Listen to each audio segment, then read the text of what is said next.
بەناوی خی بەخشندەی مێرەبان سڵاوتان لێبێت و ئەم کاتە و گەشتکاتێکتان باش خۆشەویستانم کارزان مەحمودم خۆشحاڵم لە ئەڵلقەیەکی نوێی بەرنامەی گفتوگۆ هاتمەوە خزمەتی ئێوەی ئازیز و خۆشەویست بۆ باسکردن لە سەرتەوەرێکی هەنووکەی و گرنگی ئەمڕۆکە ڕای گشتی جیهانی بۆ لای خۆی ڕاکێشاوە ئەویش بابەتی ئاگرکەوتنەوەکەی وڵاتی کالیفۆرنیا و بەتایبەت شاری لۆس ئەنجلوسی ئەمریکا. ئاگرەکەی ئەمریکا ڕووداوێکی سروشتیە یاخود تووڕەبوونی خوا. لە ڕۆژی چوارشەمەی ڕابردووەوە شاری لۆس ئەنجلۆسی ویلایەتی کالیفۆرنیا لە ئەمریکا گڕی گرتووە. ماوەی 6 ڕۆژە بەردەوامە و ئاگرەکە لە 5 لاوە لەو پەڕی چالاکیدایە و هەر شتێک لە ماڵ، باڵەخانە و پارک و ئۆتۆمبیل و دارستان دێتە بەردەمی دەیکات بە خۆڵەمێش. چەند ڕۆژێک پێش ئێستا جۆ بایدن سەرۆکی ئێستای ئەمریکا وتی پاشماوەی ئاگرەکە وەکو ئەوە وایە کە بە بۆمب لێمان درابێت. شارەزایی باشیان هەیە بەوەی کە بە بۆمب لێیان درابێت چۆنە. هەر سەبارەت بە ئاگرەکە 3 ڕۆژ پێش ئێستا دۆناڵد ترامپ ڕەخنەی لە تیمەکانی ئاگرکوژێنەوە گرت و سەرۆکی شارەوانی لۆس ئەنجلوسی لەم بارەیەوە بە وەڵامی سەرۆکی ئەمریکای دایەوە و پێیوت ئەگەر ڕاز دەکەی وەرە با پیاسەیەک بەناو ئاگرەکەدا بکەین تا بزانی لە چه ئاستێکدایە. دوای ئەم مشتومڕە دۆناڵد ترامپ لە نوێترین لێدوانی دادانی بۆ دانا کە بۆ پێی ناتوانن کۆنتڕۆڵی ئاگرەکە بکەن ئەوە ئاگرەکە غەزەب و تووڕەی خوایە. سەرۆکی داهاتووی ئەمریکا 4 ساڵی داهاتووی ئەمریکا دۆناڵد ترامپ کە 20 مانگە واتە 7 ڕۆژی کە دەچێتە سەر تەختی سەرۆکی ئەمریکا دەڵێ غەزەبی خوایە. بە پێی نوێترین ئامار زیانی زیاتر لە 150 ملیارد دۆلاری لەو شارە خستوتەوە. لە شەقامی ئیسلامی و هەرێمی کوردستان ئێستا ئاگرەکە کە لە ئەمریکا کەوتۆتەوە لە تۆڕە کۆمەڵاتیەکان و بە تایبەت لە ناو هاوڵاتیان مشتومڕی دروست کردووە. لەم بەرنمەیەدا دەمانەوێت قسە لەسەرەوە بکەین ئایا ئەم ئاگرە تووڕەبوونی خوایە یاخود کارەساتێکی سروشتیە و پێشتر سەدان شتی لەم جۆرە ڕوویداوە.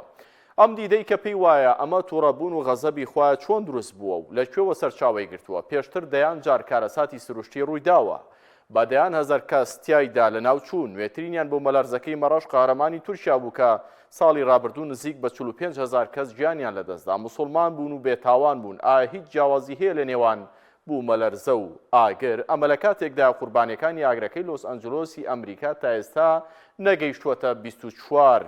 تقریبان گەیشتووەتە 24 کەس نەگەیشتووەتە 30 کەسیش. ئەم بابەتە گفتوگۆی لەسەر دەکەم بە میوانداری میوانە بەڕێزەکانم لە ستۆدیۆی هەولێر بەڕێز دکتۆر ئیدریس کاریتانی بانخواز. مامۆستا ئیدریس بەخێر بێن، سوپاس بۆ ئەم دەرفەتەی بەڕێزتان. هەروەها بەڕێز مامۆستا ئارام محەممەد تۆفیق لە ستۆدیۆی ڕانیا بەڕێزیشیان نووسەرن. مامۆستا ئارام سوپاس بۆ ئامادەبوونی ئێوەش ئەگەر گەیشتون. کاک دکتۆر ئیدریس سەرەتا دێمە لای بەڕێزتان. دەمەوێت تێڕوانینی بەڕێزتان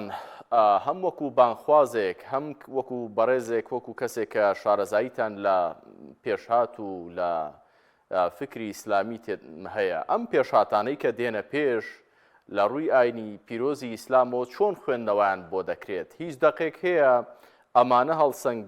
هەڵبسەنگێنێت ئەم ڕووداوانە بیان خاتە ناو چوارچێوەی خۆیەوە بۆەوەی کە ڕای گشتی و خەڵکی سەرزەوی لەم سەردەمەدا چۆن مامەڵەی لەگەڵ بکەن؟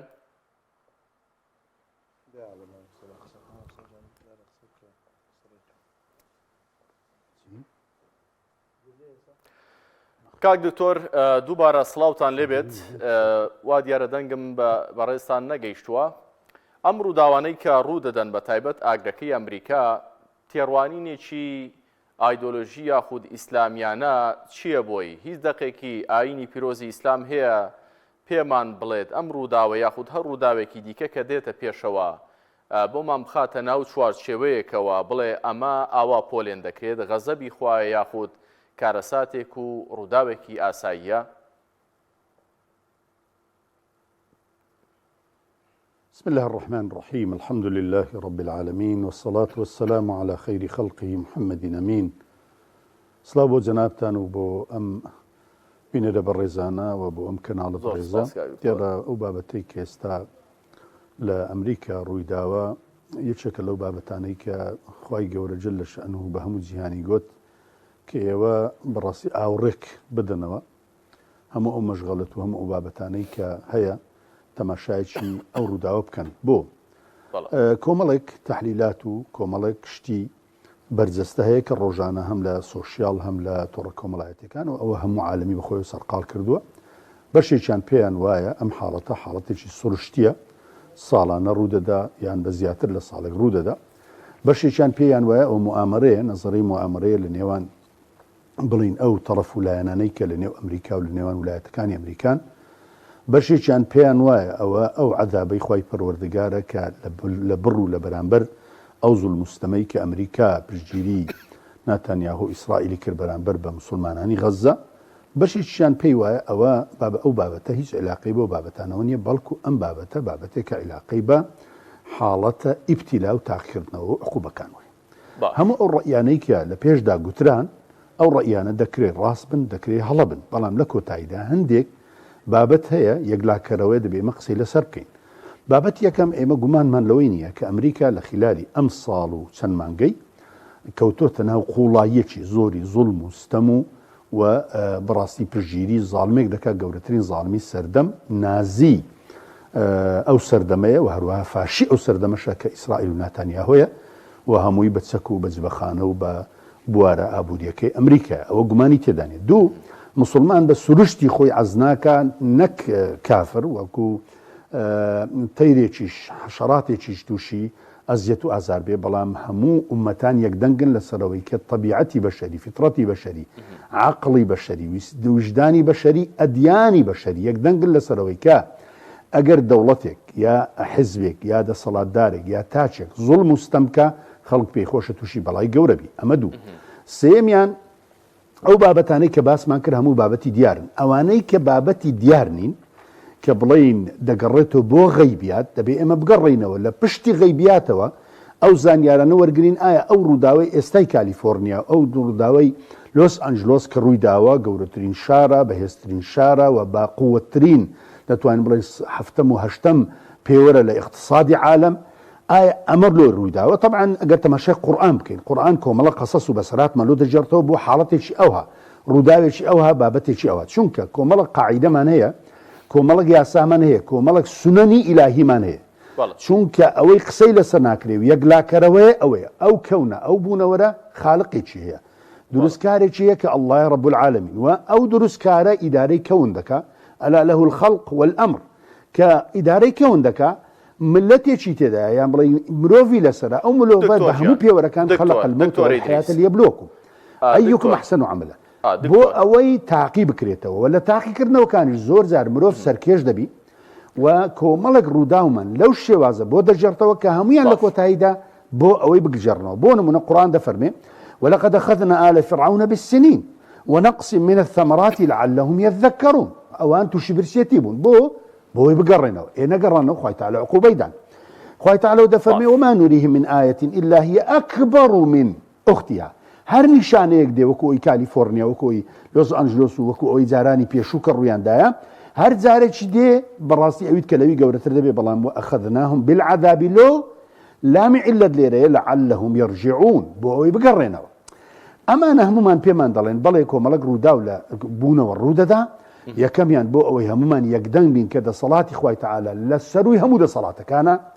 دووەمیان بۆ ئەوەی ئێمە یەکدەنگ بین لەسەرەوەی کە ئەو کەونە هەر ڕووداوێکی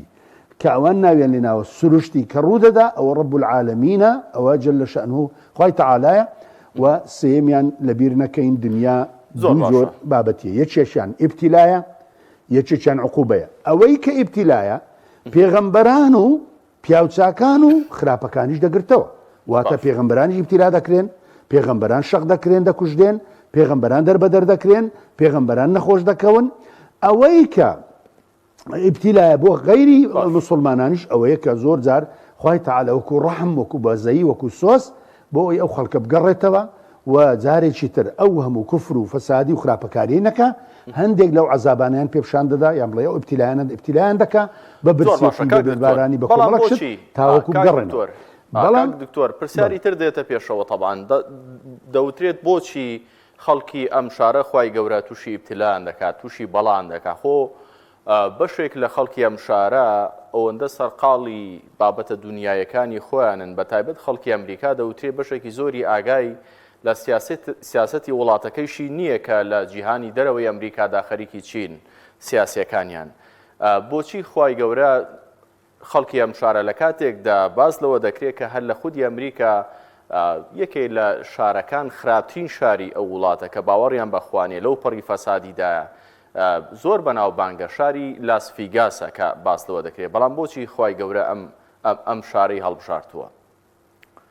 پەیامی خوا لەمەدا چییە بۆ دەسەڵاتداران بڵێ بڵێ طبعا گومانی تێدانی ئێمە دەبێ قسە لەسەرەوەی بکەین کاتێک دەگەڕێنەوە بۆ قورئان ئەو دیمەنانەمان هەموو بۆ وێنا دەکا بۆ عەرز دەکا لە پاشان عیلەتی ئەو دیمەنانەمان بۆ دیاری دەکا کەسێک کە بتوانێت تێبگا لە یاسا و سونەنەکانی خوای پەروەردگار کە سونەنێکمانەی پێی دەڵێن عقوبە و پاداش سونەنێکمانەی پێی دەڵێن ئیبتیدا سونەنێکمانەی پێی دەڵێن تەدافع سونەنێکمان پێی دەڵێن ئیستیدراج ئەو سونەنانە هەمویان لە قورئاندا بە پێوەر هاتون بە ضەوابیت هاتون بە تەعسیل هاتون کاتێک ئەمریکا کە ئەوڕۆ باڵاترین دەسەڵاتە لە عالەم و تەحەدای هەموو دنیا دەکا کاریگەریەکی زۆری لەسەر غەرب و لەسەر شەرق و لەسەر دنیادا دروست کردووە کە بەڵێ تەکنەلۆژیای ئەو وڵاتە توانای مادی ئەو وڵاتە توانا و دەسەڵاتی عسکەری ئەو وڵاتە توانای اقتصادی ئەو وڵاتە توانای بە هەساموو شتێکیە خەریکە هەندێک لە موسڵمانانیش پێیان وابی فعال لما یورید هەر شتێکی بێ ئەمریکا دەیەوێ بیکە کون فەیەکون هەر شتێکی ئەمریکا بڵێ دەگوترێ ئەمە بەڕاستی کاریگەری لەسەر ئیمانی زۆر خەڵک ڕوویدا لۆ نمونە هەرە ناو موسڵمانە خەڵکانێک پەیدا بووینە ڕووداوێکی سووریا ئەم ڕووداوە ڕوویداوە دەسەڵاتێکی 6 ساڵی دیکتاتۆرێکی عەلەوی زاڵمی فاسدی بڵین سۆشیالیستی بەعسی ڕوخاندووە 6 ساڵە زوڵم دەکا بەڵام خەڵکێکی موسڵمان دڵی پێخۆشنی دەڵێ لۆ دەڵێ کاکە وەڵاهی ئەو ئەمریکا ویستی لەسەرەتی باشە یعنی ئەمریکا هەموو شتێک لە دنیادا کە ڕوودەدا ئەمریکا نەخێ زۆر شت هەیە ئەمریکا پێی خۆشە نابی زۆر شتێکیش هەیە زۆر شتیش هەیە ئەمریکا زۆری پێ ناخۆشە دەبی ئەوە ئەفغانستانمان هەیە ئەوە سووریاشمان هەیە و ئینشاءالله ئەوەی غەزەشی بەدووادا دێ و زۆر شتی کەش دێ کە دژی ئەمریکاشەوە دەژبی کاتێک قورئان بەسەرهاتێکی وەمان بۆ دەژێڕتەوە کە دەمێ ئەم کاتە زۆرترین وەڵام لە بەڕێستان وەربگرم لە جیهانی ئیسلامیدا لە دوای ڕووداوەکانی 11 سێپتەمبەر ئەمریکا لە ئەفغانستان لە عێراق لە بەهاری عەرەبی لە زۆربەی وڵاتەکان لە یەمەن لە میسر لە تونس لە کۆتامینیان لە سووریا کە 500,000 کەس کوژرا لە عێراق بینیمان پێش سووریا نزیکەی 2 ملیۆن کەس لەسەردەستی ئەمریکا شتێک هەبوو لە ناو جیهانی ئیسلامیدا ئەویش دوعا فەردوو فەرموودەی لەسرە عیبادەتە لە شوێنێک جادە فەرمێ لە شوێنێک هووە العیبادە لە شوێنێک موخ العیبادە وای لە هاتبوو خەڵک وا بیری دەکردەوە کە وەکو خۆت فەرمووتان ئەوەی کە ئەمریکا بیوێت هەر ئەوە دەبێت دوعا کاریگەری نییە من دەمەوێ ڕەبتی ئەم ئاگرا یاخود کەوتنی بە شارەسەد ببەسمەوە بەوەی کە تا چەند پەیوەندی بە خەڵکی مەزلوم و ستەملێکرا و منداڵی هەتی و ژنی بێوە ژنکەوتو و پەیوەندی بەم ماڵوێرانیەوە بۆ کە بەسەر وڵاتانی ئیسلامی بەتایبەت داهاتووە طبعا ببوورە بابەتێکی زۆر گرنگت باس کرد ئەوش ئەوەیە کە لە سنەتی خوای تەعالا جەلە شەئنوه نەهاتووە نەسڕەتی زاڵمی بدە ئەم بابەتە دەبێ ئێمە یەکلای بکەینەوە یعنی سنەتی ئیلاهی یاسای خوای تەعالا هەیە کە لابودە مەزلوم ئیلا سەر دەکەوێت هیچ مەجالی نییە بەڵام وەلەو بەعدە حین ئەوە یەک یاسای دووەم کە لە پرسیارەکەی تۆ هەڵێ من بەڵاستی ئەو پرسیارە زۆر گرنگە ئەوش ئەوەیە کە خوای تەعالا لە یاسای خۆی دای نەناوە قەت زاڵمان بەسەر بێخی هەر لە فرعونی ڕابگرە هەر لە قارونی ڕابگرە هەر لە هامانی ڕابگرە هەر لە نەمروتی ڕابگرە ئەو جا وەرەوە وردە هەتا دێوە جیهانی ئیسلامی لە قەزافی و لە زەین العابدین بن عەلی و لە حسنی مبارەک و لە سەدام حوسێن و لە بەشار ئەسەد و لە عەلی عەبدوڵڵا ساڵح و باقی ئەوانی تریش هەمویان چوو لە سەبڵانی مێژوو هیچیان سەر نەکەوتن بۆیە نمن على الذين استضعفوا خوای تەعالا ئەوانەی کە سەری یەخستن هەموو زەعیف بوون بۆیە ئەو دەیگوت شرذیمەة قەلیلون هەر قسەی جێرە ڕان دەگرتن دەیگوت چییە فرعون دەیگوت چییە موسا و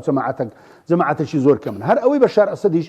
ئەو کاتێک کە ڕوخا ئەوانەی کە هاتن بۆ خۆیان دەڵێن ئێمە 70-80 کەس بووین دۆیە 5 دەدا دابەشمان دەکرد بەسەر شارەکان دوای ئەوە کە بە 11 ڕۆژی چونکە سنەتی خوای پەروەردگار لە ئیستیدراج مەسەلەن سنستدرجهم من حيث لا يعلمون كفرصتي عند ذاتي كم ترين استدراج زاري وتسل صالة زاري وبنزا صالة بلام كاتك كديجري وإذا أخذه لم يفلته لحظاته لو يزور بيد صلاة دارا كان 6 صال 6 صال عمريتيان بلام بدو روجي دروخين بدر روجي دروخين بيعذر روجي دروخين لو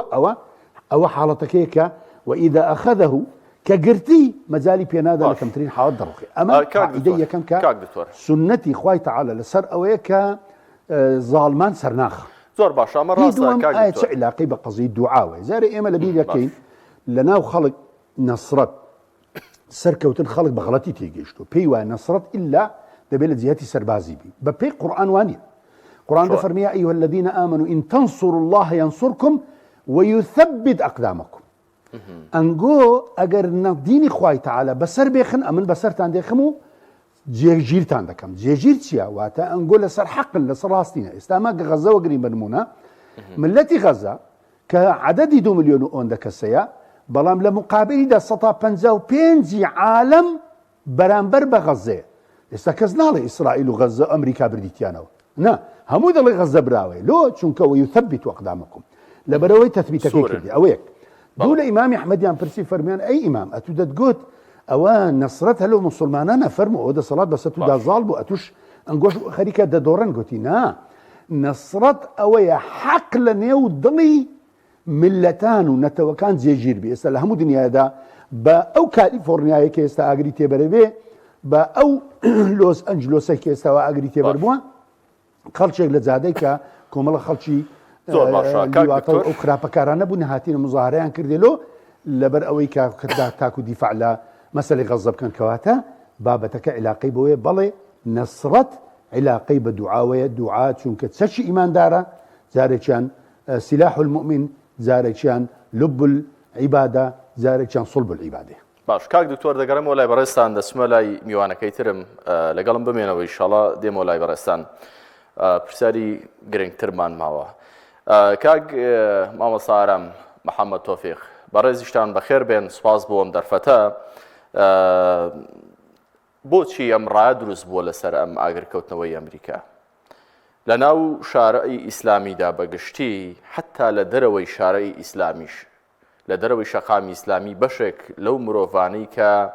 هەستی مرۆڤاتی لە ناخیاندا هەیە کە زوڵم و ستەمەکانی ئەمریکا بەهۆی داگیرکاری و ئیمپریالیستەکانی لە خۆڕەڵاتی ناوەڕاست بە تایبەت لە غەزەدا بینیویانە زۆر خەفەت بەم بەڵاو ئیبتیلاان ناخۆن کە بەسەر ئەمریکادات و ئەم تێڕوانینە بۆچی دروست بووە هیچ پەیوەندی بە مەوقیفەکانی ئەمریکاوە هەیە لە ڕابردووی ئەو وڵاتە لەوەی کە چاندوویەتی لە جیهاندا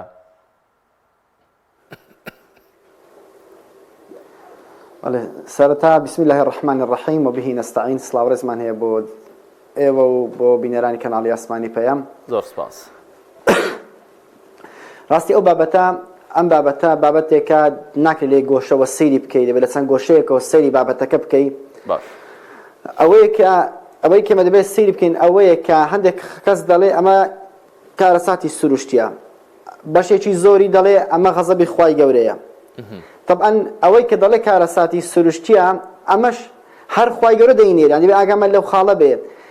نابێ ئێمە خوا لە لایەکدا بنین کارەساتی سروشتیش لە لایەکدا بنین سروشتیش بکەین بە خوایەک و ئەڵڵاش ئەوە خودایەک ئەمە تێڕوانینێکی زۆر زۆر هەڵەیە تێڕوانینێکی فول مادیانەیە بۆ ژیان ئەو سروشتەش کە هەیە خوای گەورە دروستی کردو کۆمەڵێک یاسای تێدا ڕۆناوە بەو یاسانە هەڵدەسوڕێ دادەسوڕێ ئەمە یەک دوو ئەو یاسانە بۆ مسلمانی شەو بۆ بێباوەڕیشتا یعنی خوای گەورە نەهاتووە ئەوەی کەوا مسلمان بێ بوومە لەرزەی بۆ ڕابگرێ ئەوەی کە مسلمان بێ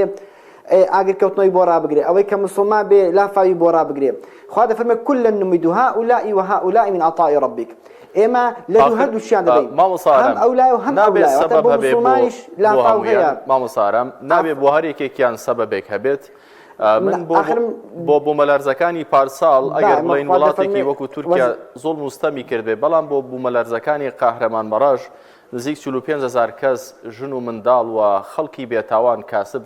تێدا چوون لە پای چی بوو بۆ نمونە ئێمە بۆچی مەبەستمەوەیە کە چۆن ئێمە حەجێک دابنین جاکەرەوەیەک دابنین لە نێوان کارەساتی سروشتی لەگەڵ بابەتی تووڕەبوونی خوا هیچ پەردەیەک هەیە جیاکەرەوەیەک هەیە لە نێوانیاندا مامۆستاجان خوای گەورە کە ئەو دنیای دروست کردووە هەمووی لەژێر قەدەری خوای گەورەدایە. قەدەرەکانی خوای گەورە جاری وهەیە بەنسبەت ئینسانەوە خۆشن وەکو خۆشگوزەرانی ئەو حاڵەتە خۆشانێک کە بەسەر ئینساندا دێت. وەکو خوای گەورە فەرمێت ثم بدلنا مكان السيئة الحسنة حتى عفوا. ئێمە شوێنی ناخۆشمان بۆ گۆڕین بە خۆشی، ناڕەحەتیمان بۆ گۆڕین بە خۆشی. بەڵام وەکو باسم کرد ئەم یاسانە بۆ مسلمانیش بۆ بێباوەڕشە، بەڵام بۆ ئینسانی مسلمان دەبێتە ئیبتیلا، دەبێتە تاقیکردنەوە، دەبێتە بەرزبوونەوە. ئەمە یەک. بەڵام بۆ ئینسانێکی زاڵم مستەمکار دەبێتە سزا، دەبێتە عیقاب. ئەمە خاڵێکی گرنگە ئێمە ئەوە بزانین کە ئەو باڵا و موسیبەتانی کە دادێ پەیامی تێدایە. ئێمە من کێشەم لەگەڵ ئەوانەی کە دەڵێن کارەساتی سروشتی ئەو دوو خاڵە. یەکەمیان خوای گەورە دەبەنە دەرەوەی گردون، خوای گەوران خانەنشین کردووە، نەعوذ بالله خوای گەوران تەقاعود کردووە، خوای گەورە هیچ سەڵاتێکی نەماوە. بەژێری بیرکردنەوە فەیلسوفانە بیر دەکەنەوە کە دەڵێن خوای گەورە گردونی دروست کردووە وەکو سەعاتێک و لێی گەڕاوە. بەڵام وانە خوای گەورە ولله ملك السماوات والارض وما فيهن، بۆ خدایە هەرچی موڵکی ئاسمانەکان و زەوی کە تێشیدایە. ئێمە چ موڵکیەتێکە کە خوا نەتوانێت تەسەڕوفی تێدا بکات. هەر شتێک کە ڕوو دەدا لەم گردونە ئیلا بە لەژێر توانا و قودرەتی خوای گەورەدایە. بەڵام ئینسانی مسلمان وەکو سەید قوتب دەفەرمێ ئینسانی مسلمان ئینسانی باوەڕدار پەیام لەو شتانە وەردەگرێت. دەبێت پەیامێکی لێ وەربگری، بزانین ئەو بەڵایە بۆ هات، ئەو موسیبەتە بۆ ڕوو دەدا. ئەم دواتر خوای گەورە بۆ خۆی نایە بەڵام موسیبەتەکان بێنێ. دەکرێت خوای گەورە بۆ خۆی وەکو خۆی دەفەرمێ هل ينظرون الا ان ياتيهم الله في ظلل من الغمام والملائكه. خوای گەورە بۆ خۆی بێت حتما خوای گەورە ئەگەر بێ ئیشەکە لە ڕێگەی شتەکانەوە دەیکات، لە ڕێگەی ئاگرکەوتنەوەیەکە، لە ڕێگەی لافاوێکە، لە ڕێگەی گەردەلوولێک، لە ڕێگەی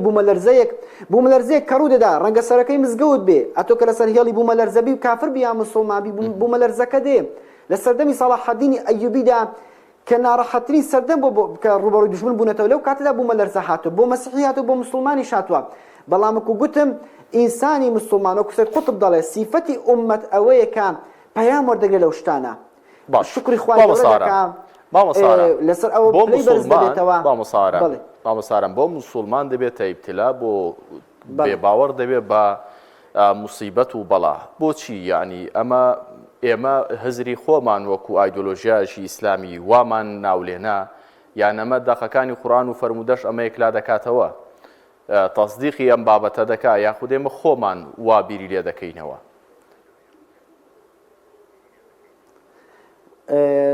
مامۆستا کارزان ئێمە دەبێت لە دیدێکی قورئانیەوە سەیری بابەتەکە بکەین. خوای گەورە دەفەرمێ وەلەنەبلوەنەکم بشەیء من الخەوف والجوع. ئەمە لە شوێنێک ترە دەفەرمێ لتبلون في أموالكم وأنفسكم ولا تسمعون من الذين أوتوا الكتاب من قبلكم أذى كثيرا. يعني خوای گەورە فەرمێ ئێمە تاقیتان دەکەینەوە. أفحسب الناس أن يتركوا أن يقولوا آمنا وهم لا يفتنون. ئەچەند دەها ئاەتێ لەو بابەتەکە ئێمە خەڵک تاقی دەکەینەوە. ئەو تاقیکردنەوە جاری وای ڕەنگە بە يعني با نەخۆشکەوتنی خۆت بێ، ینی تاقیکردنەوە خۆ دەستە جەمعی نییە، جار بەسەر ئاستی تاک خۆتۆ تاقی دەکرێت. و گوتم سیفەتی ئینسانی مسلمان ئەوەیە هەر شتێک کە ڕوودا لە خوای گەورەی بزانێ، چ چاک زۆر باش گوناحەکانی خۆی بۆی تاوانەکانی خۆیەوەیە. بەڵام ئەوان بێباوەڕ نین بەشێکی خەڵکی ئەم شارە، یاوەتە مەسیحین یانە ئەوە تا لەسەر ئاینێکی دیکەی ئاسمانی. هەتا سەرۆکی ئەمریکاش وەکو باوەڕبوون بەخوا کەسێکی وەکو ئێستا کە نوێنەرایەتی گەورەترین زیرهێزی عالەم دەکا، باوەڕی بە ئیلحاد نییە، باوەڕی بەخوا هەیە و تا دوێنێ و پێرێ و توێتی ئێمە تووڕەبوونی خوایە، بەو پێ ئێمە ناتوانین ئەمە کۆنتڕۆڵ بکەین. ئەمە سەرۆکی داهاتووی ئەمریکا مەبەستم لە دۆناڵد ترامپە وتی ئەمە تووڕەبوونی خوایە. یعنی بۆچی خوای گەورە لە ئەوان تووڕەیە؟ مەبەستم ئەوەیە پەیوەندی بە سیاسەتی وڵاتە هەیە لە دەرەوەی وڵاتەکەی خۆی، لەو تون و تیژ و لەو کوشت و کوشتارێک کە دەیکات. بارەکە الله جا ئەو پرسیارێکی جوانت کرد. جا ئەوە گرینگە ئەتۆ ئاوا خوێندنەوە بابەتەکە بکەیت. تەمەەن ئەو قسەیەش هەر غەڵەتە، مەسەلەن تۆ پێت وایە مادەم نەکوژاوەتەوە ئەوە غەزەبی خوایە. ئەگەر ئاگرێک بێتەوە خۆ ئاگر هەر دەبێت بکوژێتەوە، لافاوێک بێ خۆ دەبێت ئەو لافاو هەر کۆتای پێ بێ، قابلی خۆ ئاگر هەر بەردەوام نابێ. من دەمە لێرە ئەوە بڵێم ئەگەر بەیانی ئەمریکا توانی ئاگرەکە بکوژێنێتەوە ناکرێتەوە بڵێ وەڵا ها ئەمریکا زاڵ بوو بەسەر خوادا نەعوذ بالله.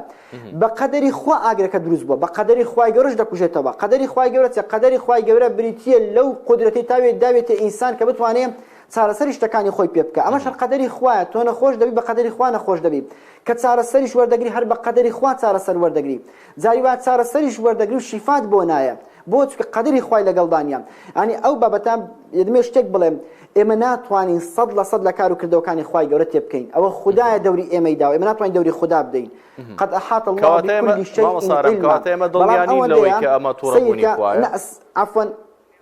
مامۆسارم لێت تێدەگەم ئێمە دەڵێن بۆ ئەو بابەتە ئەمە دەڵێن ئەو بەڵە فەرموو ئەمن ناتوانم بەناوی خودای گەورەوە قسە بکەم بەڵام ئەوەی کە هەیە ئەمە خوای گەورە بە شێوەیەک لە شێوەکان پیشانی ئەمریکای دەدا کە تۆ ئەو زلهێزەنی ئەو زل و زەبەلەحەنی کە ئیدعای دەکەی خۆت کردوتە نیوە خوایەک بەسەر زەویدا خەریکی سەرسانەوەی گەلانی خەریکی سوستاندنی میلەتانی خەریکی هەڵوشینی سەرۆت سامانی گەلانی ئەوەتە ئێمە بە 6 ڕۆژ دەتوانین ئەوەی کە کۆت کردوتۆ لە ناوی بەرین ینی زۆر جاری وا هەیە خوای گەورە لە ڕێگەی بچووکترین بەڵام موسیبەتەوە ئینسان دهنێتەوەش خۆی لە سوڕەتی ئەوەدا دەفەرمێ لە سوڕەتی ڕوومدا ظهر الفساد في البر والبحر بما كسبت أيدي الناس ليذيقهم بعض الذي عملوا لعلهم يرجعون دەفەرمێ ئێمە بە بەشێک لەو کردەوە خراپانی کە دەیکەین دەیانگرین بۆچی بۆی بگەڕێنەوە لە بابەتی فیرعون ینی سیرکە لە بابەتی فیرعون دا شتێکی زۆر جوان خوای گەورە باز دەکات دەفەرمێ وأرسلنا عليهم الطوفان والجراد والقمل والضفادع آيات مفصلات فاستكبروا خوي قال يريد إنسان مسلمان قال إنسان ببعض فمي إما بوق خوين أسبي لا فما بوناردن كملك آيات يرون كرنا بلان فاستكبروا خوين بزلقر زۆر زار ئێمە مسلمان بەداخە وەکو خەڵکێکی بێ باوەڕ بیر دەکەینەوە دەڵێن کاکە ئەوە کارەساتی سروشتیە دەزانی کات خۆی قەومی نوحش عليه الصلاة والسلام دەیانگوت هذا عارض ممطرنا ئەوە هەورێکە هاتوو بارانمان بۆ دەبارێنێ بەڵام بەفعلی باران بوو یاخود وەکو خوا دەفەرمێ فيه عذاب عظيم تدمر كل شيء بأمر ربها عذابێکی گەورە بوو هەموو شتێکی لەناو برد بەڵام دوازار خۆلافاوەکە کۆتایی پیات دەمەوەی ئاماژە بە یەکشت بدەم مامۆستا گیان ئێستا خوای گەورە لە دوای دروستبوونی حەزارەت تێکەڵبوونی چاک و خراپ خوای گەورە کەمتر ئیش بە غەزەب دەکات زۆرتر سزا دەنێرێ ئەم سزاش بۆ خەڵکێکی زاڵم و ستەمکارە ئەوەتە پەیامەکە زۆر ڕوونە پەیامەکە زۆر جوان دیارە کالیفۆرنیا ئەم شاری لۆس ئەنجلۆس مەڵبەندی سەرمایەدارەکان بوو ئەم سەرمایەدارانە گەورەترین زاڵمەکانی وڵاتانن ئەمانە کە سەرۆت سامانی میلەتان هەڵدەلووشن ئەمانە کە گرنگی بە هاوڕەگەزبازی دەدەن ئەلەوێدا گەورەترین مەڵبەندی دەرهێنانی فیلمە پۆڕنەکان لەگەڵ ڕێزمدا ئەلەوێدا بەرهەم دەهێنرێ ئەو هەموو ئەکتەرانی داهاتی ئەم فیلمانە ساڵانە 5 میلیارد دۆلارە بۆ ئەمریکا ئەم فیلمانە بریتە لە چەوسانەوەیکی زۆری ئافرەتان لەم سێکتەرەدا ئەم دواتر لە ڕێگەی ئەم فیلمانەوە خەریکی داڕماندنی ئەخلاق و ڕەوشت و بەهای کۆی کۆمەڵگای مرۆڤایەتین یعنی ناکرێت خوا گەورە لەبەر بوونی مسلمانێک لەبەر بوونی مزگەوتێک خەڵکێکی زۆر ئەو شتە بهێڵێتەوە ینی جاری وا خوای گەورە ماوەیەکی زۆر ڕادەوەستێ خوای گەورە بە قۆناغ ئیش دەکات خوای گەورە ماوەیەکی زۆر چاوەڕێ دەکات لەسەر ئینسانەکان بەڵام جاری واشەیە وەکو گوتمێ من ناتوانین بەتاڵی لە کار و کردەوەکانی خوای گەورە تێ بکەین چکان نهێنی خوای لە گەردون مامۆسارم دەگەڕێمەوە لای بەڕێستان دەچمەوە لای دکتۆر ئیدریس دکتۆر گیان دێمەوە لای بەڕێستان ئێمە دەزانین کە خوای گەورە ئەم گردونەی لەسەر سیستەم دروست کردووە سونەتی کەونی ئەو سیستەمە هەندەسیە زۆر ورد و ئاڵۆزەیە کە خوای گەورە هەموو گردونی لەسەر دروست کردووە لە سەر زەویشدا ئێمە دەزانین کە خوای گەورە هەر کەسێک میکانیزمەکانی بەدەستەوە بێت زاڵی دەکا بەسەر ئەوانەی تردا ئەمڕۆ عیلم و سەنعەت علم بابەتە نەزەڕێکەیە سەنعەتیش وەگەڕخستنی بابەتە نەزەڕێکەیە بۆ بابەتی عەمەلی ئێستا ئەمریکا نوێنەراتی هەموو جیهان دەکات دەکرێت بڵێین خوای گەورە لەم خۆناغەدا دەستی ئەمریکای گرتووە بەهۆی ئەوەی کە ئەم علم و سەنعەتە بەیەکەوە کە ئەو پێشەنگە لە گەلانی جیهاندا بۆ وەگەڕخستنی سوء ئیستفادەی لێ کردووە بۆ ئەوەی کە گەلانی پێدەچەوسێنێتەوە لێرە خوای گەورە بیەوە بیگرێ ئەم تێڕوانینە تا چەند ڕاستە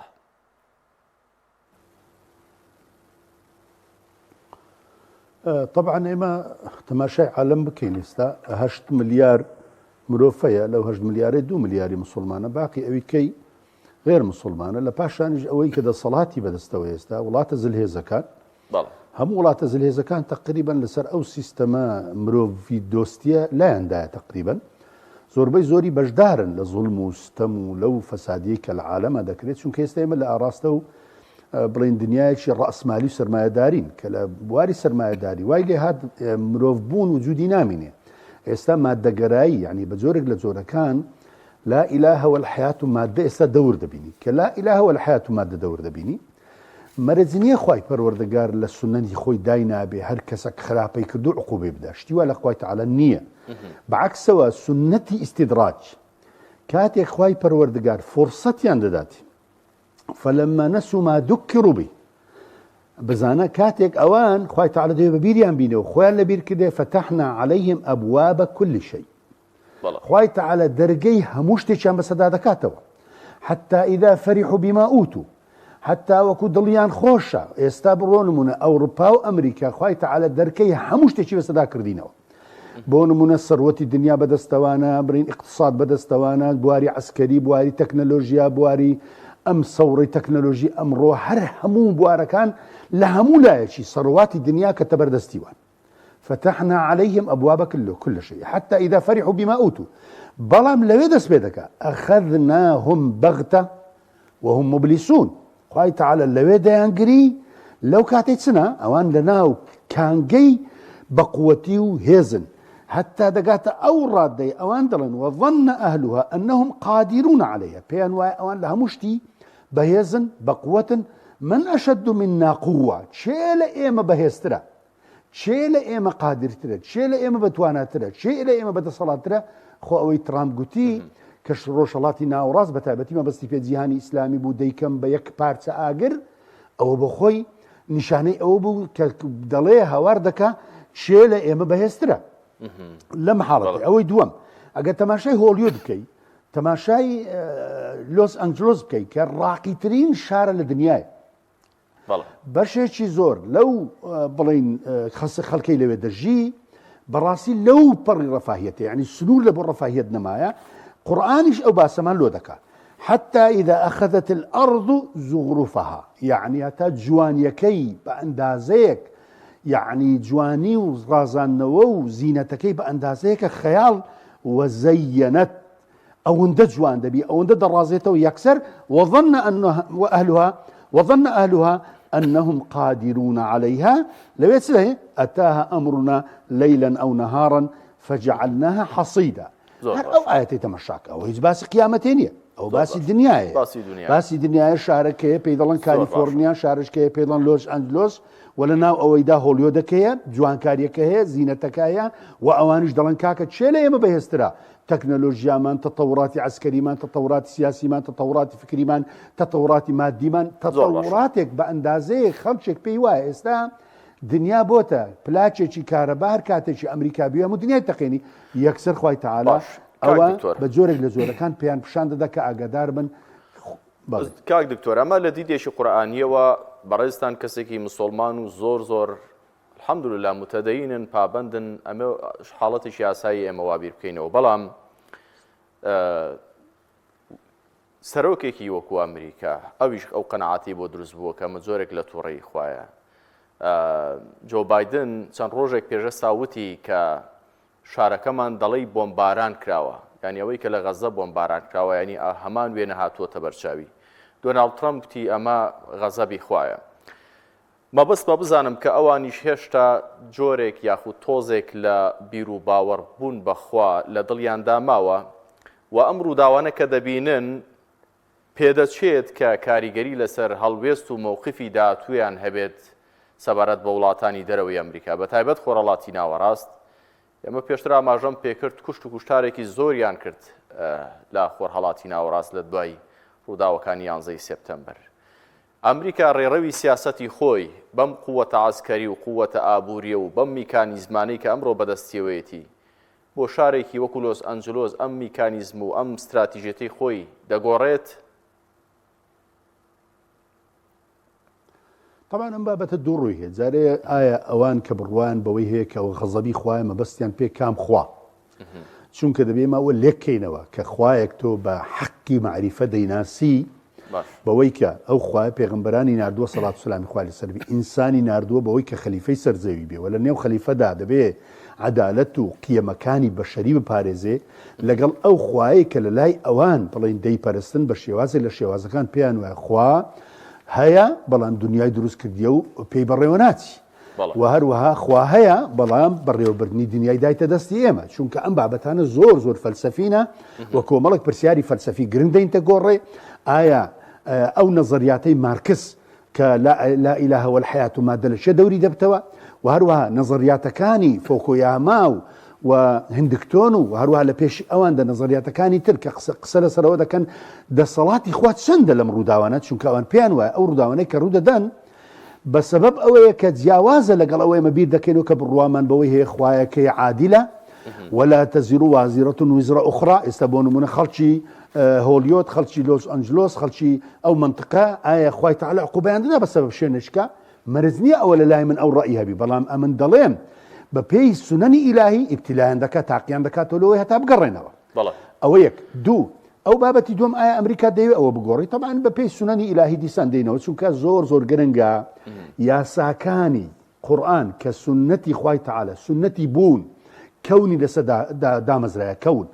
ولن تجد لسنة الله تبديلا ولن تجد لسنة الله تحويلا أو جرينجا إمتى بجي همو أو روداواني كيستار روددا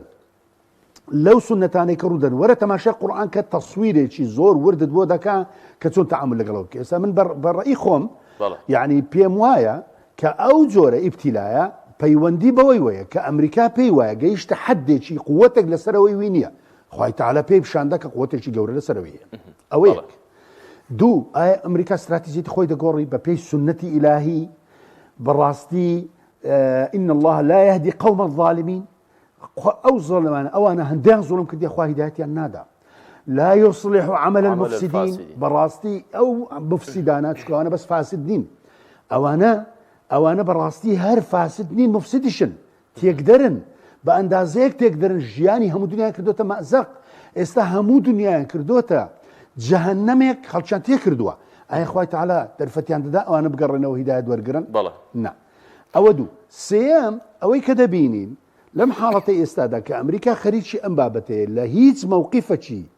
بەتایبەتی بەرامبەر بەو زوڵمەی کە بەرامبەر بە غەزە دەکرێت چونکە تاریخیەن لە مێژووی مرۆڤایەتی زوڵمێک بە ئەندازەی ئێستا نەکراوە بە ئەندازەی ئەوەی کە ئێستا لەسەر غەزە دەکرێت کە هەمووش بە پاڵپشتی ئەمریکایە زۆر باش و ئەو نیەتانەی کە لە داهاتوو هەیە وەلەو ئێستا خەبەرێکی خۆش هەیە ئینشاءالله سبەینێ ئومێت هەیە شەڕەکە ڕابوەستی چونکە بە بڕای بەندە لە مێژە گوتومە ئەوەی کە غەزە ئەگە شەڕ ڕابوەستی ئەوجا ئاسار و کاریگەریە باشەکانی و نەتیجە باشەکانی غەزە لە عالەمی ئیسلامی دەردەکەن ئومێت هەیە سبەینێ ئینشاءالله بەڕێز دکتۆر ئیدریس کاریتانی لەوەی کاتم نەمێنێ سوپاس دەکەم کە لەگەڵمان بووی بمێنەوە تا کۆتایی مامۆستارم بۆ دوا قسە دەگەڕێمەوە لای بەڕێستان ئێمە ئەگەر لە سیاقی بەرنامەکە لە کۆی گشتی ئەوە تێگەیشت بین بەهۆی ئەم هەڵە و ئەم خراپەکاریانەوەی ئەمریکاوەیە لە سەرزەوی کە ئەم دۆخەی بۆ هاتوۆتە پێش ئێمە ئەگەر لەوە تێگەیشت بێتین ئایا خەڵکی ئەمریکا بۆ نمونە ئەم شارە تاوانیان چییە؟ ئێمە وەکو موسڵمان دەبێت دڵخۆش بین بەوەی کە خەڵکانێک با بێ باوەڕیش بن ئەگەر چێوان وەکو وتم ڕەنگە مەسیحیان هەر ئاینێکی دیکە بن باوەڕیان بەخوا هەبێ ئێمە دەبێت دڵخۆش بین بەوەی کە تووشی ئەم جۆرە لە تەنگە تاوی و ماڵوێرانیە دەبن و ئەگەر بێت و ئەمڕۆ ئەوان مووقیفی ئێمە لەو دۆخەدا ئاوا ببینن نابێتە هۆی ئەوەی زیاتر ئەوان ڕقیان لە گەلانی موسڵمان ببێت بۆ قۆناغی دوای ئەمەش حتمما هەر تێدەپەڕێت ئەگەر بە کورتی وەڵام دەیتەوە کاتی بەرنامەکەمان بەرەو کۆتایی دەچێت سوپاس دەکەم بەڵێ مامۆستاجیان ئێمە دەبێت تەماشای کۆی گشتی بابەتەکە بکەین و ئاراستەی بابەتەکە بکەین بزانین بەرەو کوێ دەچێ ئەمە خاڵە گرینگە یانێ تۆ جاری وا ناکرێت لەبەر بزەرێکی بچووک یانە بەر بەزەی پێداهاتنەوەی وازە شتێکی زۆر گەورە بێنی ئەم ئاگرا کە لە ئەمریکا کەوتۆتەوە من پێم وایە پەیامی زۆری تێدایە لێکەوتەی زۆر بەسوودی دەبێت بۆ موسڵمانان لای کەمی مەسەلەن خەڵکی ئەمریکا زۆرێک بەهۆش خواردنەوەیکی بۆ دروست دەبێ ئەوە یەکەستا وەک چۆن جەنگی غەزە زۆر لێکەوتەی باشی هەبوو بەنسبەت ئومەتی ئیسلامی یەک لە ناشرینکردنی ڕووی دزەوی ئیسرائیل بۆ پێشچاوی خەڵکیدا یعنی بەڵام تۆ ناوێت تەنها سەیری شتە بچووکەکە بکەیت ئێمە ناکە تەنها سەیری ئەو بکەین بەنمونە ورچێک دەسووتەیان سەگێک دەسووتەیان ئاسکێک ئاگری تێبەر دەبێ خوای گەورە ئەوانە دەبینێ بەڵام سەیری قۆناغەکانی دواتریش دەکات ئەمە دەبێت لەو ڕۆ تەماشای شتەکە بکەین کە ئەمە پەیامێکی گەورەی بۆ گەلی ئەمریکا ئێمە هەموو کاتێک پێمان خۆشە ئینسانی زاڵم خوای گەورە ڕیسوای بکە جارجاری وا لە پەنا ڕیسوابوون ئینسانی زاڵمدا کۆمەڵ خەڵکێکی فەقیر و هەژارش تێدا دەچێت بەڵام ئەوە حسابه عەلى الله حسابەکان لەسەر خوای گەورەی ئێمە ناکرێ قیامەتی ئەواندا قسە بکەین ئەومان دەبێت وەکو دەڵێ ئاگامان لێ بێ ئێمە تەماشای کۆی گشتی شتەکە بکەین نەک تەنها سەیرنجی یەک شتێکی بچووک دێنێ بابەتەکەدا نازانم تا چەند بابەتەکەم گەیشتەوە بەڵام دەمێت لێدا یەک شە دروم بکەمەوە مامۆستاگەر کات هەبێت قسە بێ سپاس دەکەم قەدەری خوای گەورە ئەم بابەتانە کە دێن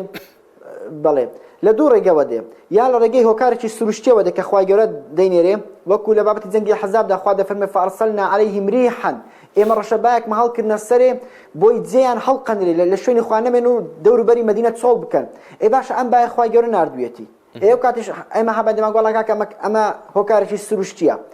یان جاری وا لە ڕێگەی ئینسانەکانەوە خوای گەورە مەسلحەتێکی گەورە دروست دەکات بەنم لە کاتێکەوە پێغەمبەر داود عەلەیهی سەڵات وەسەلام تاڵوتێکی ئەوە جالوتێکی زاڵم دەکوژێ خوا دەفەرمێم لە کۆتاییدا وەلەولا دەفع الله الناس بعضهم ببعض لفسدت الأرض دەفەرمێ ئەگەر ئێمە هەندێکان بە هەندێکان ناو نەبین ئەو زەوی وێران دەبێ یعنی جاری وای خوای گەورە بەدەستی ئینسانێکی چاک زاڵمێک لەناو دەبا بۆ ئەوەی زەوی لە ناو نەچێ یا جاری وا بەدەستی زاڵمێکیشکە لە ناو دەبا جاری واشە لە ڕێگەی کارەساتێکی سروشتیەوە زاڵمێک لە ناو دەبا یاخود شەق و شڕی دەکات ئیدی بەم زۆرە ئێمە وەکو گوتم هەر جارە بە زۆرێک و بەنەوەیەک بەڵام خەڵکێکی مادی بە ئەو قسێش بکەم تەنهاش قەدەری خوا لە شتێکدا دەبینن کە موعجیزە بێ یعنی بەنم لە نەخۆشێک بەبێ دا و دەرمان چارەسەر بێ دەوڵاو موعجیزەی خوایە بەڵام بە دەرمان چارەسەر بێ دەڵەوەڵاوە موعجیزەی ئەمە لە دەرەوەی خوایە نا بە دەرمان چارەسەر بێ یان بە دەرمان چارەسەر نەبێ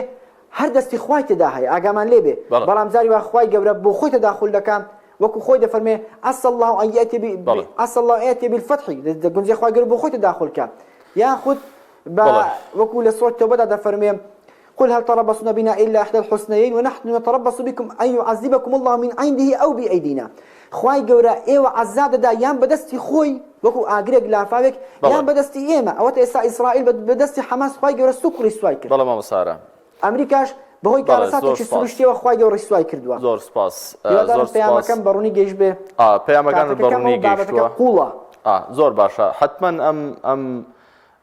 ئەم ئاردە ئەم هەویرە ئاوی زۆری دەوێت شتێکی لەم بابەتانە پندێکی کوردی لەم بابەتانە هەیە ئەم بابەتە ئاو کێشە بەڕاستی بە دەیان و سەدان بەرنامە لەسەر بکەی هێشتا بە تەواوەتی ڕوو نابێتەوە بەڵام هیوادارم کە بمانتوانی بێ لەم بەرنامەیەدا لەم گفتوگوۆیەدا بەشێک لە تێڕوانینێکی ئیسلامیانە و ئایدۆلۆژیانەمان بۆم ڕووداوە خست بێتە ڕوو سپاس بۆ میوانە بەڕێزەکانم بەڕێز مامۆستا محەممەد تۆفیق نووسەر لە شاری ڕانێەوە ڕاستەوخۆ لەگەڵم بووی هەروەها زۆر بەڕێز دکتۆر ئیدریس کاریتانی بانخواز بەڕێزیشیان دووبارە سوپاس لە هەولێرەوە ڕاستەوخۆ لەگەڵم بوون خۆشەویستانم لێرەدا کۆتاییم هێنا بە مەڵخەی بەرنامەی گفتوگۆ سپاس بۆ بینەریتان تا ئێستا لەگەڵمانمانەوە سپاس بۆ هاوکارانم بەخوای گەورەتان دەسپێرم خواتان لەگەڵ